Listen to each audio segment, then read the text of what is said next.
In this video, I'm going to show you how you can set up and use the miniExtensions form. This can be used for both creating new records and editing existing records in Airtable.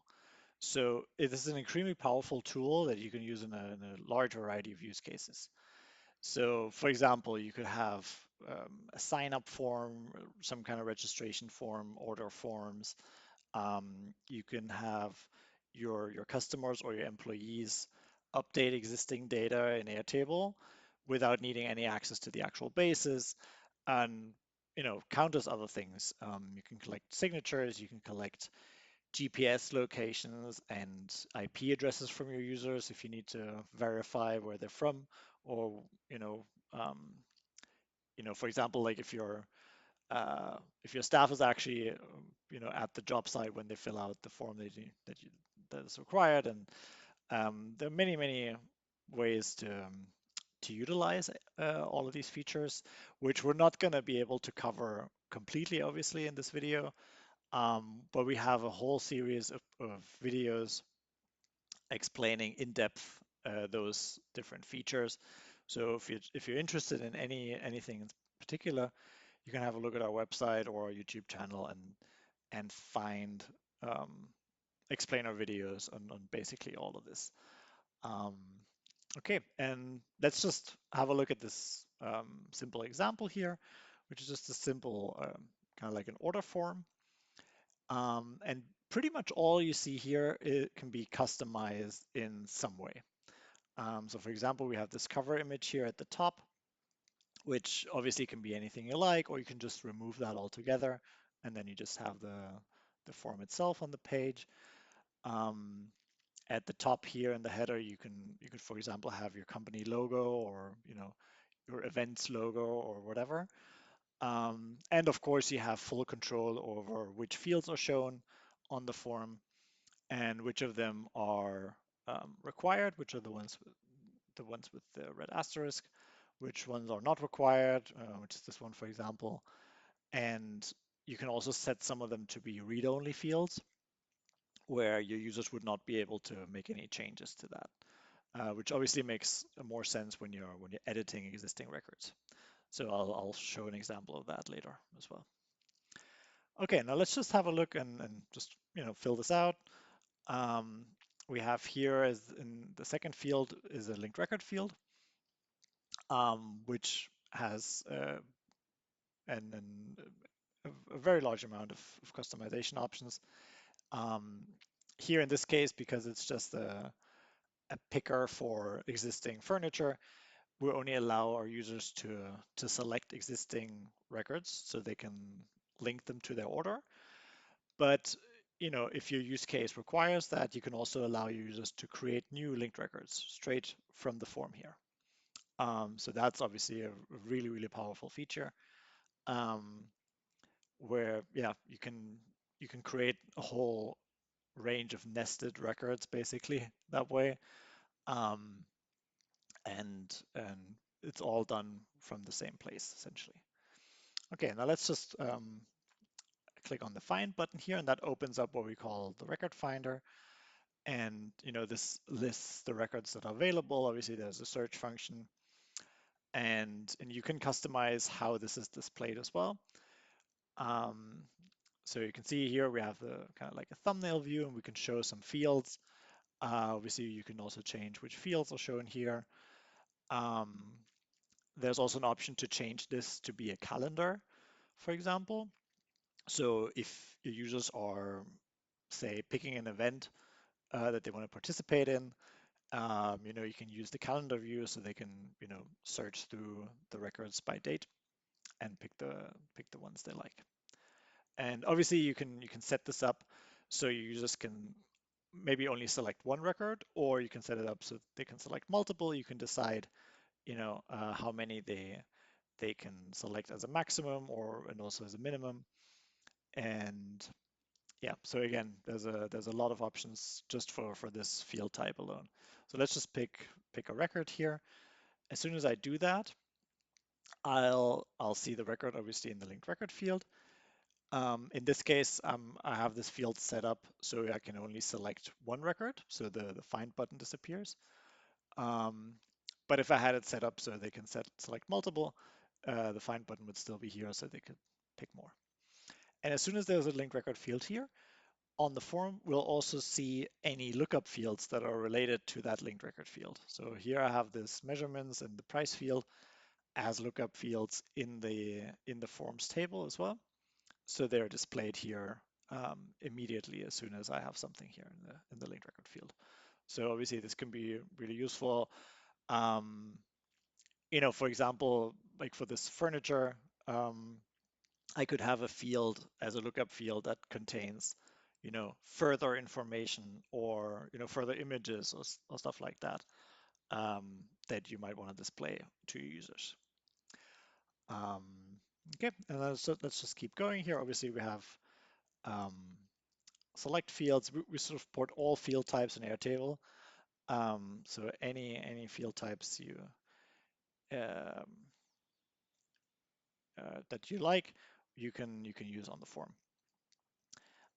Some of them only work when you're editing existing records because they are kind of read-only field types. So like a formula, for example, you can only use when you're editing an existing record, or with a feature called save and continue, you can also use it when creating. But there are some limitations that are just due to the nature of how that field works. Um, but again, we have further in-depth explanation on all of this. Okay, and yeah, then here there's an example of a signature field. So this is basically an attachment field in Airtable that we're using to store a signature. So on desktop, your users would just be able to use their mouse to sign, but obviously on a mobile device, this is much better where you can use a finger to kind of draw your signature and then submit that, and that basically gets converted into an image that will then get stored in the attachment field. So if I just hit submit now, you'll see that this is going to appear in Airtable um, immediately. Oh, there it was. I already hit refresh. Um, okay, here we go. Um, so yeah, we have this record here that contains all the data that we just entered. Everything is here that, just the way we selected it. We have the linked record field here with all the lookup fields. Obviously, we have the select field, we have the note here, and we also see our signature. All right, so now let's say we want our users to be able to edit their submission after the fact. So then what you could do is you could send them a link to their submission. Either, that could be done through an Airtable automation, or it can even be done by the form itself. There's a specific option for that in the settings where you can send an email.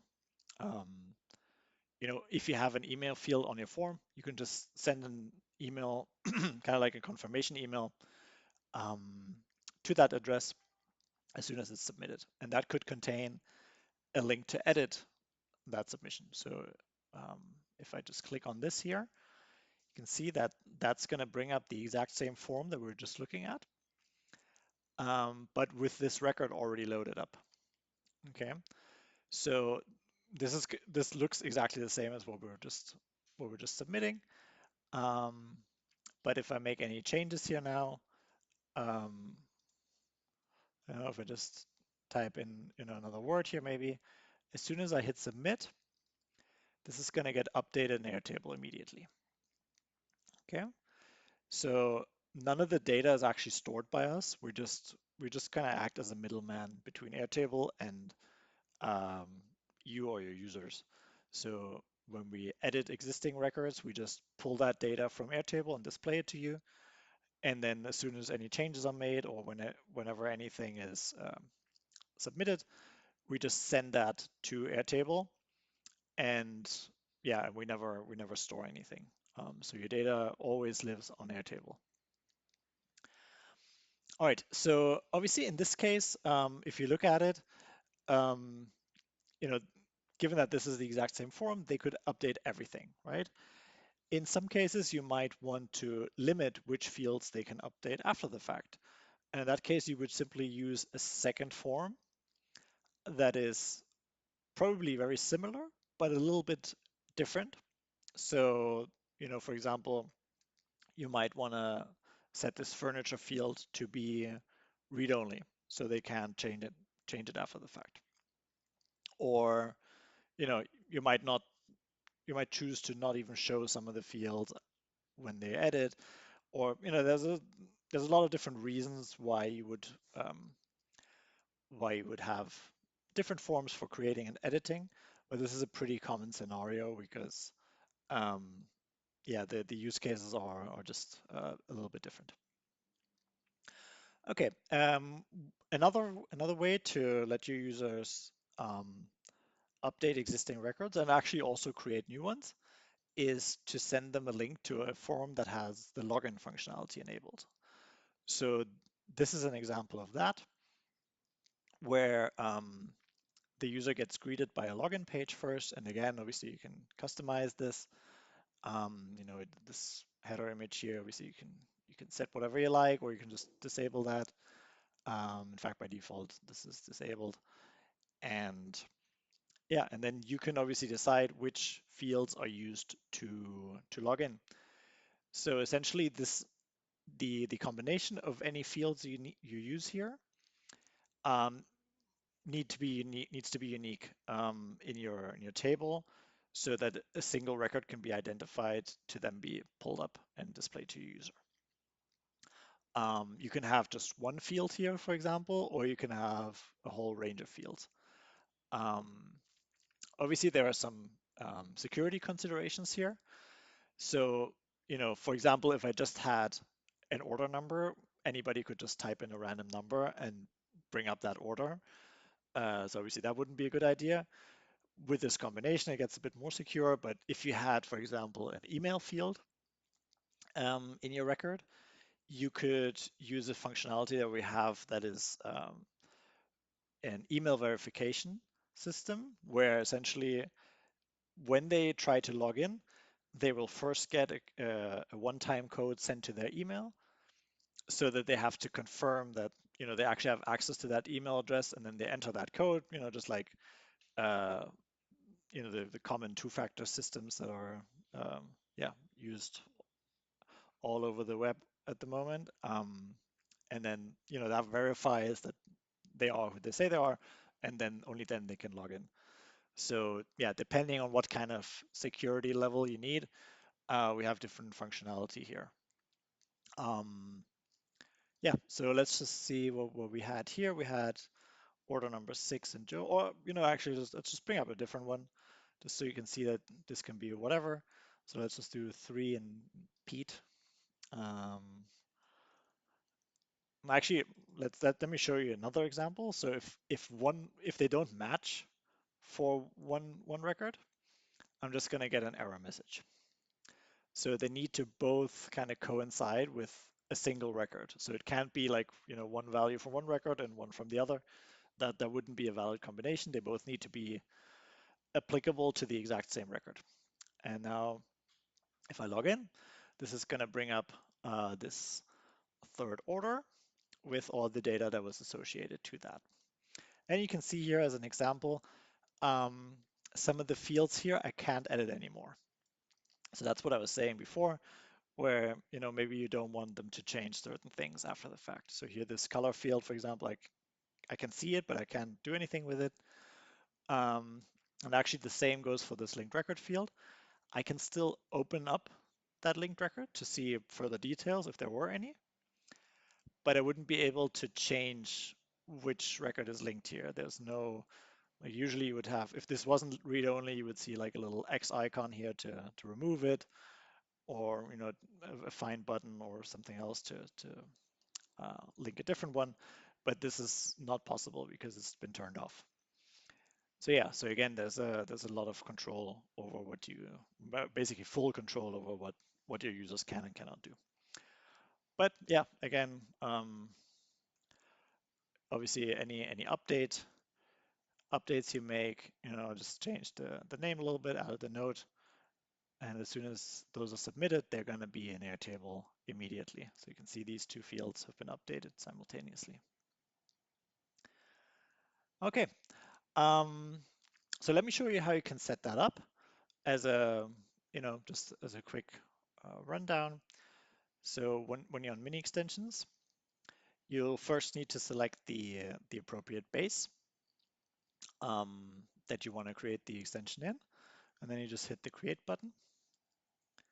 And that brings up a list of all the extensions and automations that we have. The form is always going to be right at the top. Um, and you have the option to create a form without a login and a form with a login. So let's just do one without the login for now. You just select the right table, and you can customize the name if you like, and hit create. Obviously, you can change the name after the fact as well. And then you're greeted with a blank slate. So by default, there's going to be no fields here. So you'll need to add them. You just click on the add button, and then either you can just choose to add all of them, and that obviously adds all of them, or you can just click them one by one, and that adds the ones you want into your form. Okay. So here's our list now. You can see some fields will always say read only because those are fields that cannot be edited directly. So in order, this field here, this order number field is an order number field that's just generated by Airtable. So that would never be editable for a specific record, and the same goes for these lookup fields. They're just basically like auto-filled by Airtable based on the configuration.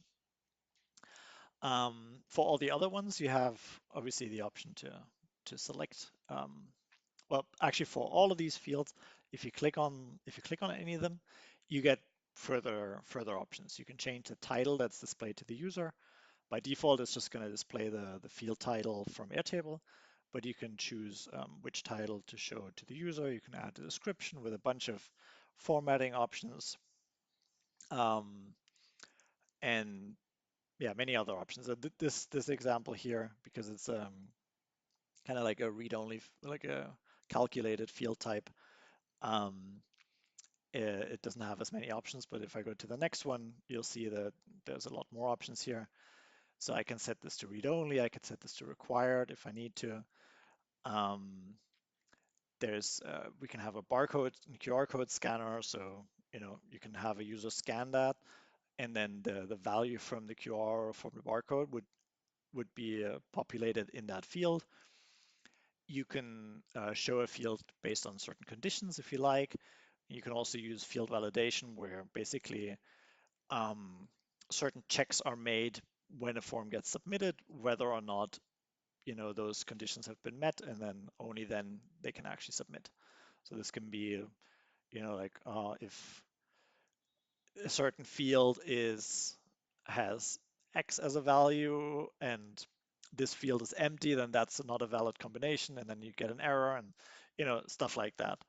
Um, so this is pretty powerful, and you can set all of these options for all the different field types. If I just You can just navigate between those fields using those little arrows here. Um, and the linked record field, for example, has a lot of options because it's kind of the most complex field type and the most important one.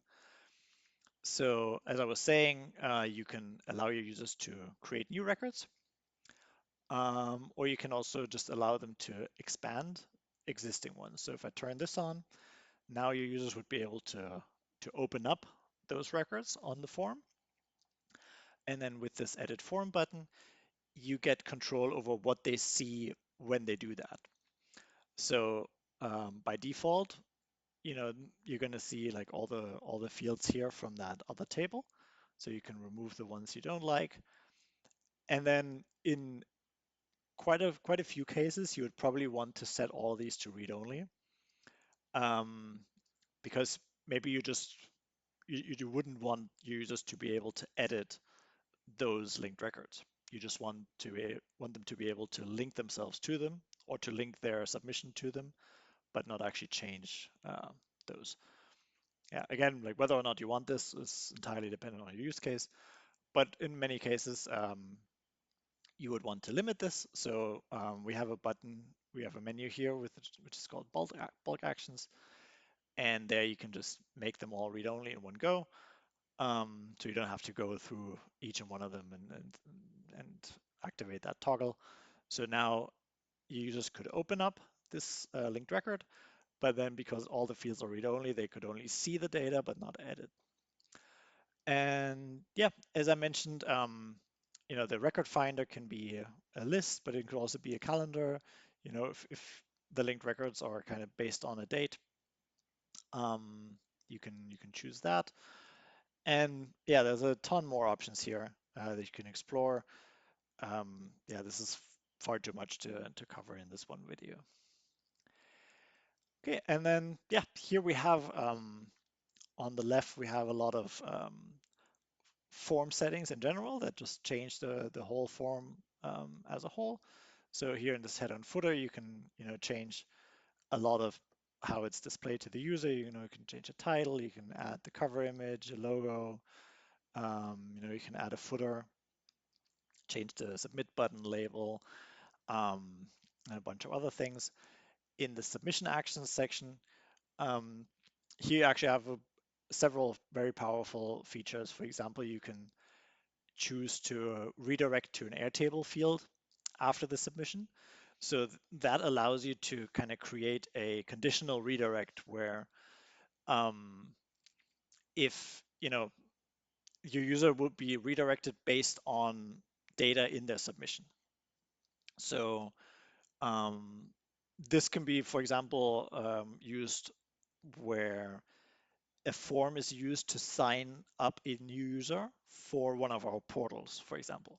So you could use the form for the user to create their own user record and to sign up for the service, if you like. And and then with this redirect to URL feature, you can you can basically log them into the portal straight away without them ever having to interact with the portal's login screen. Um, and yeah, there's infinite options here because with this redirect to URL feature, you can just use an Airtable field, um, and then that Airtable field can be a formula that can have any logic that you like, right?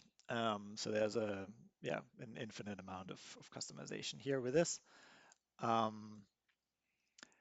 and there's the style and customization options.